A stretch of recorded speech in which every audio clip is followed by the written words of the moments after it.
kalau Ramadan ini pengen tahu kalau kecil tuh ada momen menarik nggak sih Teh masih kecil Ramadannya? Di Bandung Teh ya? Oh, kalau Ramadan tuh. Oh, kalau lagi kecil. Masih Lagi kecil. kecil tuh biasanya kita nginep di rumah nenek atau nginep di rumah Uwa gitu. Terus kita tuh tiap hari itu kayak bikin apa atau beli apa ke pasar, terus kita jualan. Jadi di depan rumah saudara itu ya, bikin kayak meja kecil. Itu waktu saya umurnya mungkin masih 4 tahunan, 5 tahunan, saya masih inget banget ya. Ada di bawah saudara saya. Jadi dia bikin dagangan gitu, terus dagangan kecil-kecilan kita jualan, terus kalau nggak laku kita makan gitu.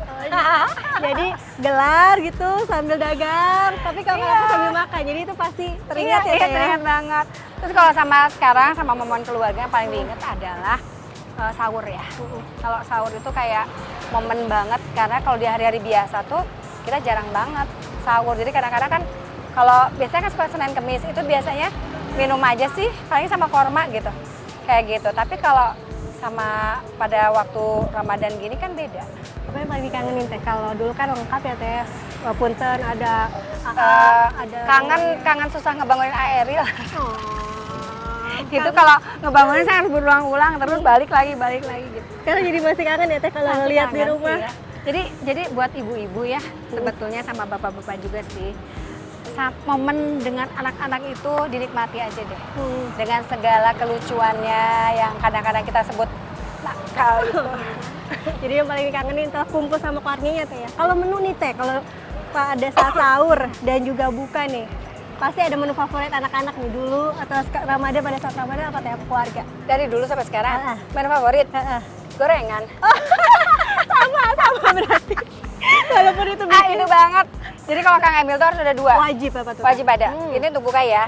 Itu es campur Es campur. sama gorengan. Itu wajib. Wajib. Kalau sahur Teh kan susah dibangunin Teh, tapi harus Enggak, kalau sausnya korma aja juga cukup. oh itu udah. Tapi bangunin itu yang paling Itu teringat. kadang-kadang juga sampai merem juga tetap dimakan kalau korma. Jadi makan, bisa bayangin, dia ngantuk tetap Iya, makan gitu. kurma gitu Iya, ya Teh. memang. Lalu Teh ini Teteh gimana mengajarkan makna Ramadan dan juga puasa, apalagi juga nih Arkana kan semakin dewasa Iya, kalau nggak salah, iya. Teteh juga Dia- lihat semakin rasa sosialnya tinggi ya Teh? Iya, jadi alhamdulillah meskipun Arka masih belum bisa puasa ya, tapi dia udah tahu lah orang lain puasa. Terus sama kita tuh sekarang sedang diajar supaya dia tuh tumbuh rasa empatinya. Jadi sekarang nih ya saya sedang berbagi sama teman-teman mahasiswa nih, dia juga sama lagi berbagi sama mbaknya. Jadi bawa makanan. bawa dari rumah, bikin apa aja sih, kita punya pisang goreng, punya korma, punya apa segala macam, kadang-kadang juga ada es campur, es buah, bagiin. Tapi dia tuh kayak udah nagih gitu, tiap hari tuh pengen berbagi. Ini Arka lebih dekat sama Kail ya Teh, Teteh bilang kayak bestie ya Teh. Kalau sama ayahnya tuh wah, paling dekat sama ayahnya. Paling takut juga sama ayahnya. Jadi kalau mamanya Arka, itu dia nggak dengar. Tapi kalau bapaknya baru cuma bilang gini, Arka, gitu. Langsung. Kadang-kadang dia ya kalau lagi melakukan sesuatu nih, kita sampai lucu. Pernah satu waktu, saking ya susah dikasih tahunya ya, maklum lah anak kecil gitu ya. Sama kita tuh direkam suara bapaknya. Direkam suaranya cuma gitu, Arkana. Itu namanya kita pas dia lagi aneh gitu ya. Wah lagi lucu-lucunya itu sampai kita dinyalain. Arkana dia langsung dia lari, langsung dia ngumpet di balik pintu gitu. Segitunya Teh kalau mamanya yang Arkana. Mamanya macam dianya. Enggak. Teh kalau kayak gini Teh buka puasa nih kan Sini ya sini. Nggak bareng Teh Zara segala macam, tapi tetap berkomunikasi ya Teh ya. Maksudnya Alhamdulillah. kayak mama. Alhamdulillah hampir tiap hari. Terus dia juga kayak semacam alhamdulillah ya sama mamanya tuh kayak deket banget justru. Saya bilang juga.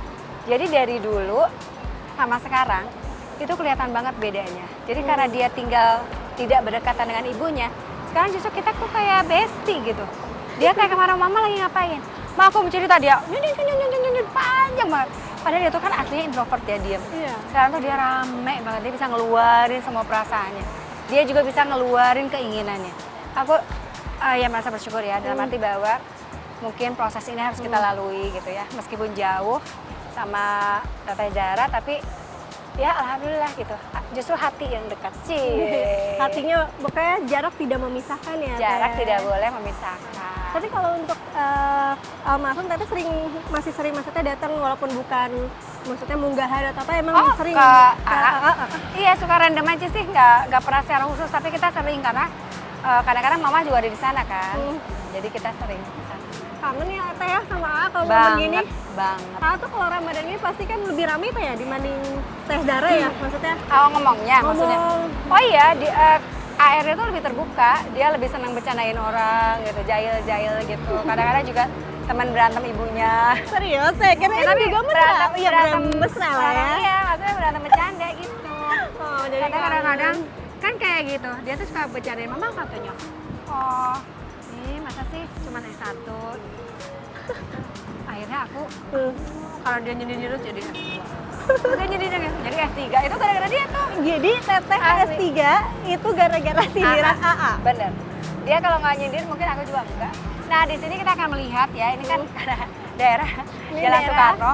Ini banyak sekali ya Jurik. bertebaran. Aku masih ada nih Teh kayaknya tajil Masih kita ada. kasih jurik apakah dia puasa atau tidak katanya dikurang nih kalau dia puasa. Kalau nanya kamu sedang dirantai. Iya. Dirantai Kenapa belum kamu puasa. sekarang berkeliaran?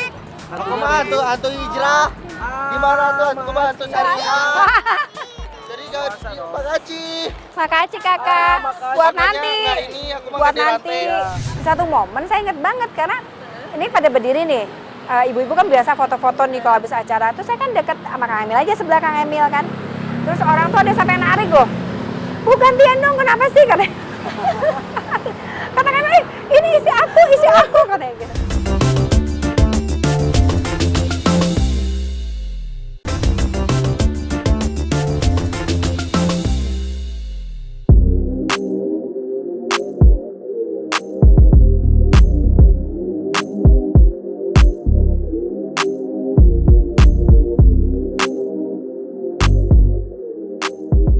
Berarti kan Teteh kan sibuk kemarin kampanye, terus juga Kang Emil juga politisi yang cukup populer begitu. Gimana nih Teh membagi waktunya antara pekerjaan dan juga keluarga begitu? Jadi gini, saya memang the power dari kekuatan daripada sebuah keluarga itu adalah dari kepercayaan dan komitmen.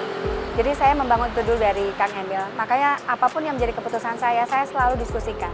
Meskipun saya ini mungkin kalau kata Kang Emil, aduh Teteh ini orang yang sulit banget gitu ya. Kalau misalkan ada sebuah keputusan yang ini mungkin saya masih nanya dulu nih biasanya sama mama saya, sama Kang Emil. Tapi kemudian kita kayak semacam diskusi gitu. Jadi bukan berarti bahwa misalkan kamu harus gini ya. Saya tuh nggak akan ngikutin 100%, saya akan cari dulu kenapa gitu. Nah pada akhirnya kita kayak semacam diskusi sampai menemukan sesuatu yang akhirnya menjadi sebuah keputusan bersama lah seperti itu. Jadi saya sendiri selama ini Kang Emil sudah justru yang mempersiapkan saya untuk kemudian terjun ke politik gitu ya, kemudian juga mendukungnya. Nah tinggal bagaimana urusan waktu. Nah saya sudah berkomitmen. Jadi dengan Kang Emil bahwa saya semaksimal mungkin tuh saya malam itu ada berada di rumah. Saya tetap akan ngurus anak-anak dan lain sebagainya. Pada satu masa mungkin 1 atau 2 kali saya nggak bisa ada karena juga sekarang juga tetap saja meskipun saya belum di Jakarta tapi kan kegiatan-kegiatan malam juga kadang-kadang ada gitu. Ya saya berarti bisa gantian dengan ada mamah saya, ada Kang Emil juga gitu. Tapi kita saling apa ya?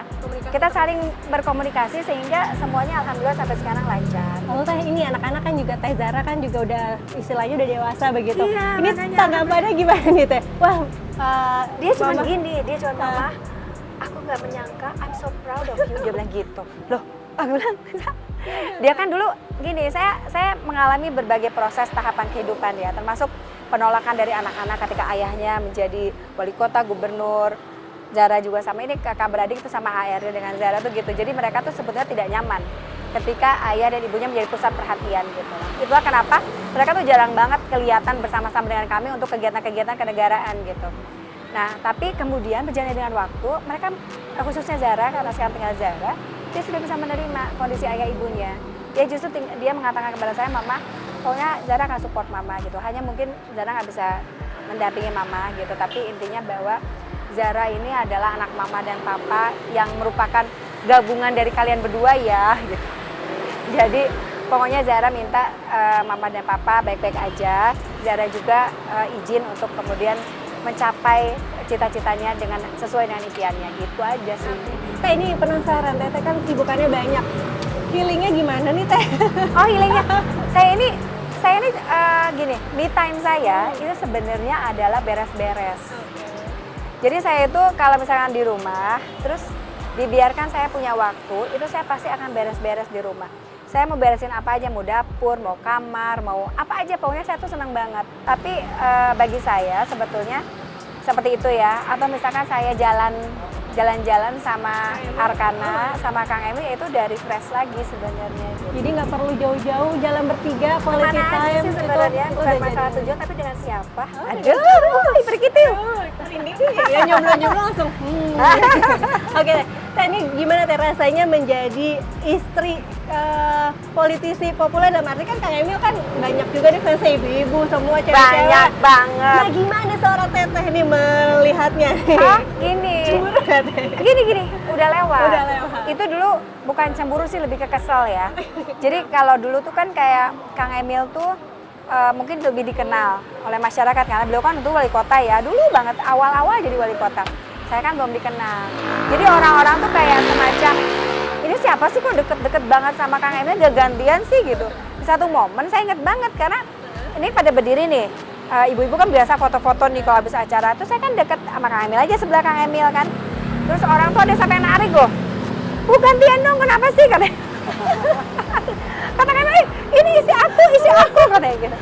Kan sampai kayak gitu. Minta fotoin malah gitu ya Teh? Ya bahkan dulu tuh gini, kalau ada yang minta foto, aku bilang sini aku yang fotoin aja gitu. Itu seperti itu awalnya, tapi lama-lama sih karena orang udah mulai kenal, jadi mereka ada yang minta foto sama Kang Emil, ada yang minta foto sama saya, ya udah biasa. Jadi kita bagiin brosur gitu di situ.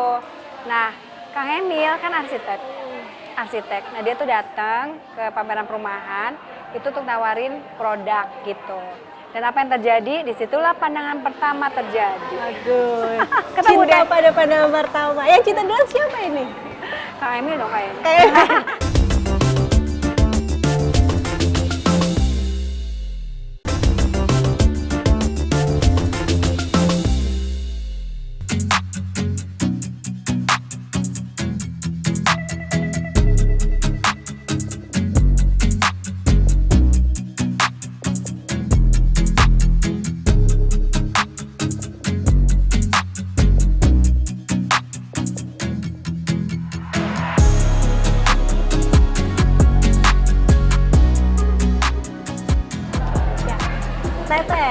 Teteh Atalia alias Bu Cinta. Hai.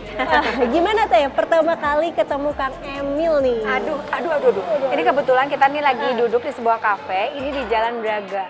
Jadi yang kita ujung sebelah sini, ujung sebelah sana tuh ada yang namanya dulu tuh namanya Landmark. Kalau dulu tuh karena jarang banget tempat pameran, ini termasuk yang terkenal lah pada waktu itu. Jadi dulu tuh ketemunya di situ. Aku tuh kan mahasiswa nih, cari uang tambahan dong. Jadi kita tuh kayak jadi marketing gitu kan, jaga stand kan. Kita bagiin brosur gitu di situ. Nah, Kang Emil kan arsitek. Nah dia tuh datang ke pameran perumahan, itu untuk nawarin produk gitu.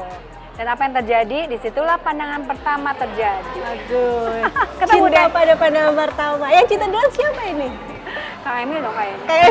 Karena Kang Emil yang ngejar-ngejar ya. Iya karena gini, karena waktu itu kata Kang Emil, tiba-tiba dia merasa ada sesosok perempuan katanya yang senyum sama dia.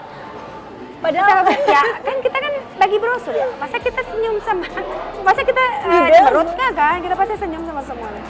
Terus udah gitu, jadi dia tuh sebenarnya waktu itu udah keluar, cuma karena dia pengen ke toilet, jadi dia balik lagi. Jadi the power of kebelet dia bilang. Jadi dia balik lagi, tiba-tiba ada sesosok perempuan, pulangnya dia langsung kasih jurus nomor 9 katanya, langsung minta kenalan. Tapi dia bilang gini, kalau kenalan gak akan mungkin dong dikasih nomor telepon. Maka dia berpikir keras. Kebetulan waktu itu ada teman saya yang juga anak paskibra juga, jadi kenal gitu. Jadi dia sebenarnya ke teman saya dulu gitu. Terus tiba-tiba ke saya minta dikenalin, terus bilang ini, namanya siapa? Lia gitu. Oh Lia, kamu mau nggak? Ini kita ada lowongan kerjaan gitu. Boleh nggak minta kontaknya? Itulah ternyata rayuannya. Ternyata tuh tips nomor 9 tuh itu. Nomor 9 itu ada Nawarin kerjaan. Nawarin kerjaan. Tapi yang paling menarik, Teteh bikin buku juga ya Teh, laki-laki ke-42 Iya, kalau nggak jadi- salah. Jadi aku tuh itu sebenarnya buku itu dipesan oleh Kang Emil. Kata Kang Emil, tante bikin gerak bukunya lucu, dia bilang. Karena gini memang kejadiannya, waktu itu tuh aku tuh kalau setiap kali misalkan kan dulu mama tuh suka bercandain gitu loh, Lili nanti tuh kalau ada yang menyatakan cinta tulis katanya gitu. Jadi aku tuh tulis tuh kalau orang-orang yang menyatakan cinta sama aku tuh gitu kan. Tapi waktu itu tuh kayak aku lupa gitu karena waktu itu terbuka si diary-nya. Jadi pada satu waktu Kang Emil mau ambil pulpen di meja belajar ya, disuruh mama. Tiba-tiba dia melihat itu kebuka. Ya udahlah dari situ saya dibully terus. Jadi Kak Tapi Emil sekarang udah aman kok, udah dibakar. udah dibakar. Pada waktu itu Kak Emil ada urutan ke-42 ya? Iya, Teh? terus dia langsung, aduh, terus aja dia ingat sampai sekarang. Kita udah nikah 27 tahun, dia masih inget dong, dia ke 42 tuh. Ini apa kalau misalnya melihat foto ini ya Teh ya? Foto apa? Foto ini nih. Ah, saha eta? Aduh, Iya kalau itu ya. Kang Emil tuh suka banget naik motor. Itu juga kenapa yang bikin saya juga jadi belajar naik motor. Jadi dulu tuh zaman SMA tuh saya bisa naik motor. Tapi kan dulu tuh naik motornya naik motor bebek. Naik motor bebek itu juga kadang-kadang suka nggak boleh sama mama. Jadi sahabat aku tuh dateng buat naik motor kita, dia punya kakak aku sih sebenarnya. Terus kita kayak bareng-bareng pergi, nanti diantar lagi pulang gitu.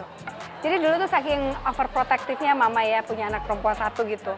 Terus ternyata lama-lama kita kayak yang pas kejadian itu Kang Emil suka naik motor gitu ya. Terus aku tuh sering ngantuk. Kalau aku ngantuk tuh kayak jeduk. Dia bilang, teteh bangun gitu kan. Terus makan katanya. Aku makan cemilan. Kayak gitu. Terus apa terakhirnya? Akhirnya aku disuruh udah belajar aja gitu. Belajar Terus aku bilang gini, motor. Kang Emil kalau aku belajar nanti nggak apa-apa nih kalau aku jadi suka. Gak apa-apa, terus akhirnya aku jadi suka. Dia yang menyesal sekarang. Ada. Hai Arkana. Ternyata ada video call nih. Arkana. Itu Halo. Arkana. Hai Arkana. Halo sayang. Lihat dulu. Oh dia lagi main. Oh, iya. Arkana. Hai anak ganteng. Hai. Arka lagi apa? Oh lagi main. Oh lagi main jangkrik. Lagi main jangkrik. Jadi Arka itu Arkana. Dia kalau udah main gitu dia lupa deh. Aduh. Jadi Arkana ini senang banget main binatang. Jadi dia pencinta binatang banget. Arkana, coba aja deh. Wah, Darka. Nah ngomong-ngomong dari tadi kan panggil Bu Cinta, pengen tahu asal muasal Bu Cinta itu Teh. Gimana ceritanya? Sebetulnya panggilan kesayangan Kang Emil. Oh, so sweet. Kan ada orang yang manggil seperti Rasulullah manggil Humaira. Ada manggil bebek, ada yang manggil ayah, ada macam-macam sekali kan manggil pasangannya tuh ya. Nah kalau Kang Emil tuh manggilnya si Cinta. Jadi dulu tuh manggil Cinta sini gitu kan. Nah terus lama-lama dia posting. Jadi kalau misalkan dia posting sesuatu tentang istrinya dia panggil Cinta aku gitu, atau si Cintaku gitu, atau gitu-gitu. Nah jadi lama-lama itu muncul dan akhirnya aku inget banget dulu di Kuala Namu tuh di Medan.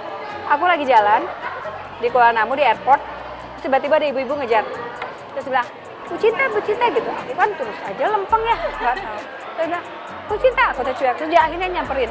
Terus dia giniin ke aku, Ibu, Bu Cinta ya? Aku bilang, bukan. Terus dia bilang, oh maaf, dikira Bu Cinta istrinya Ridwan Kamil gitu. Terus, ya itu aku gitu. Ibunya tata Akunya aja nggak apa gitu. Nah dari situ baru mulai berarti sekarang kalau misalkan ada warga dimanapun ya, itu kan bukan di Bandung ya gitu maksudnya. Di luar Bandung. Ada bahkan di Papua di mana-mana manggil aku Bu Cinta ya, udah berarti itu aku kan. Jadi Kak Emil menciptakan Bu Cinta ke seluruh rakyat Indonesia ternyata. Masya Allah. Oke Teh, ini momen kan kita mau Idul Fitri ya Teh ya. Iya. Biasanya apa kegiatan yang dilakukan? Pas Idul Fitri. Pas Idul Fitri. Pas Idul Fitri itu biasanya sebetulnya gini, saya ini yang paling rutin adalah pasti sholat sama-sama. Itu kalau dulu zaman Kang Emil menjadi kepala daerah, itu biasa sama warga tuh. Kadang-kadang kita di alun-alun mana itu seperti itu. Nah tapi nampaknya tahun ini kan akan berbeda. Nah kita biasanya sholat sama dengan orang tua lah, dengan mama saya atau gantian nanti dengan mamahnya Kang Emil. Itu biasanya kita ke kompleksnya mamahnya Kang Emil gitu. Jadi kita tuh kayak sekomplek itu kan kenal semua ya. Jadi kita kayak salamnya panjang banget ya gitu. Karena sekomplek itu kenal semua. Terus jadi, tapi itu momen yang ditunggu sebetulnya. Nah, itu biasanya pagi-pagi itu, setelah itu kita makan di rumah mertua dulu. Setelah makan di rumah mertua, terus nanti baru kita keliling sesepuh. Keliling sesepuh dulu. Termasuk biasa kita ada sesepuh Jawa Barat juga kita datengin gitu ya. Setelah itu udah deh, kita biasanya langsung istirahat atau biasanya juga ke aerial ya. Kalau tahun lalu tuh kita ke aerial gitu. Berarti emang Iya. kalau yang paling favorit harus ada pas lebaran, kesukaan keluarga. Apa tuh makanan?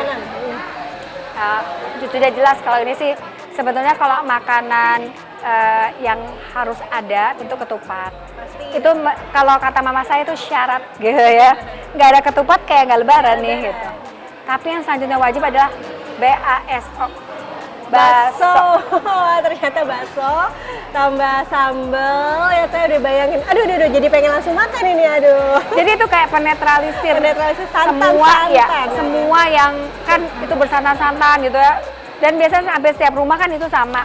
Pesan teh buat masyarakat ini di Hari Raya Idul Fitri di Ramadan yang momen yang paling indah dan ditunggu oleh kita semua apa teh? Dari Teteh. Ya sih untuk seluruh masyarakat dimanapun berada sana ya. Tidak hanya masyarakat Indonesia tapi seluruh dunia karena semua juga merayakan. Saya sangat bersyukur sekali kita oleh Allah diberikan kesempatan untuk kita berada di Ramadan ini. Terima kasih Teteh. Ya. Kasih ya. Ini karena sebentar lagi kita akan berbuka. Jadi udah ada hilalnya ini ya. Sudah ada hilal. Ini memang panas ya? Iya, betul. Kita harus giniin dulu ya, bukan karena berbuka sekarang. Itu supaya Karena supaya dia supaya dia dingin. Silakan. Terima kasih ya Teteh. wah Nah. segar sekali. Ini favorit saya kembang ini. Iya. Nah jadi untuk belum semua rata ya? ulangi lagi. Untuk seluruh warga masyarakat dimanapun berada yang saat ini sedang melaksanakan ibadah di bulan Ramadan, tidak saja di Indonesia tapi juga di seluruh dunia. Saya kira kita tentu harus bersyukur karena hanya orang-orang terpilih yang bisa menikmati Ramadan ini. Jadi mari kita jadikan Ramadan ini Ramadan yang berkesan di hati, menjadi Ramadan yang terbaik tentu saja, dan jangan lupa kita harus berfasabiqul khairat, berlomba-lomba dalam kebaikan. Itu. Dan selamat Idul Fitri nanti ya. Teh? Dan juga jangan lupa selamat Hari Raya Idul Fitri nanti bersama dengan anggota keluarga semuanya kita merayakan kebersamaan dan juga keindahan di bulan Syawal nanti. Sukses untuk semuanya dan mudah-mudahan perjalanan 1 bulan ini menjadi kebaikan bagi 11 bulan berikutnya. Amin ya robbal alamin. Teh ini ungkapan hati dong Teh melihat foto yang ini Teh. Ini foto ini saya ingat banget, ini adalah Idul Adha ya. Kita liatin. Idul Adha ketika Ariel masih bersama kami. Rasanya tahun ini sudah tidak akan seperti ini lagi. Dan itu pasti sangat berat buat saya ya. Karena AA sudah tiada, Zara juga jauh di sana. Jadi mungkin hanya kami bertiga gitu. Tapi apapun itu, tetap kita harus mensyukuri apa yang sudah Allah berikan. Dimanapun ditempatkan, mudah-mudahan menjadi tempat terbaik dan membawa kemuliaan baik bagi Ariel maupun nanti insya Allah kita juga akan bertemu di surga yang sama. Satu kata Teh buat mereka Buat semua AA? yang ada di sini. Oh ya, rindu sama semuanya. Cinta ya Teh. Rindu dan sayang dan cinta selalu. Jadi sedih nggak boleh sedih bahagia ya Teh ya, karena AA juga udah dapat tempat terindah. Nah Teh, ini kita sudah mulai buka, hatur nuhun Teh. Terima kasih Luar biasa banyak. sekali. Ini kita, mendapatkan pengalaman yang luar biasa. Tadi kita berbagi itu ternyata bukan kebutuhan, tapi ada rasa sesuatu yang menjadi energi. positif Energi kita, Teh, tersendiri ya. Dan terima kasih banyak. Assalamualaikum warahmatullahi wabarakatuh. Dan tetap menjadi teteh cinta untuk kita semua. Yeay, terima kasih. Kita sampai buka bentar lagi. Sampai Terima kasih, buka. Teh, ya.